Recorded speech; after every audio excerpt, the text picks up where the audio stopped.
So Patricia Copta was reported missing by her husband, who's here with us today, back in 1992. She was well known through the Pittsburgh area as a street preacher, commonly carried the nickname the Sparrow. There's plenty of information online, articles from when she went missing, as well as stories about things that she did and tales of her street preaching throughout the Pittsburgh area.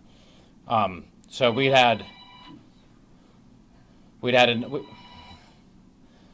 had a number of investigative leads through the years, but nothing that has proven to any kind of fruition until earlier. We were contacted by some individuals, an agent from Interpol, as well as a social worker from Puerto Rico that believed that they had her at an adult care home there in Puerto Rico.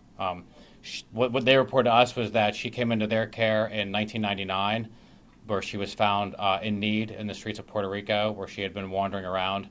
And as she was there, she refused to ever discuss her private life, where she came from. There were some various stories about where she came from, most of which focused around that she came in on a cruise ship from Europe. However, as she aged and spoke more, she eventually leaked enough details about her identity that they were able to connect enough dots to contact us. We then, of course, started the investigation from our end, began to look into things, and believed that it was indeed Patricia Copta. At that time, we sent them what's called a buccal swab, which is a cheek swab, which gets a DNA sample, and we received that DNA sample from her. We also then were able to get a DNA sample from her living sister here, who's with me, Gloria Smith, as well as a surviving nephew of Ms. Copta. These were all then sent to a lab who did a familial test on the DNA and were able to provide us with conclusive results that the woman is indeed Patricia Copta, who is still alive and currently living in Puerto Rico. When did this happen? She originally went missing in 1992. But when were you contacted? We were contacted this summer. Okay. So, but the DNA, actually, we might have been contacted at the beginning of last year, but we went back and forth. It took a while to get them to do the DNA swab for us. We were trying to do forensic odontology, and we had our dental records from here. We were trying to get dental records from down there because it's a lot quicker than doing DNA.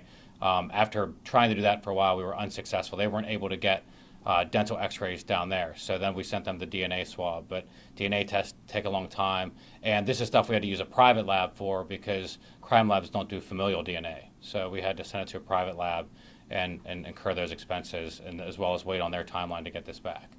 So we recently got the results back and are able to positively confirm that it is indeed Ms. Copta, although we did believe from conversations as well as the current pictures of her that it was her. Yes. So this was about a 9-month process? Yeah, I'd say at least a 9-month process. Did the case ever go cold, or were detectives actively following up on any leads since the 90s? We were following on leads as they came in. Although her disappearance wasn't overtly suspicious, I mean, we knew that she had a mental health history, and she had made statements to other family individuals that she was leaving, that she was concerned that she was going to be placed into a care facility here. So it was being investigated as a missing person. However, we weren't following a lot of leads that were suspicious. A lot of the leads we followed were that she did leave of her own volition. Has it ever been confirmed that she was?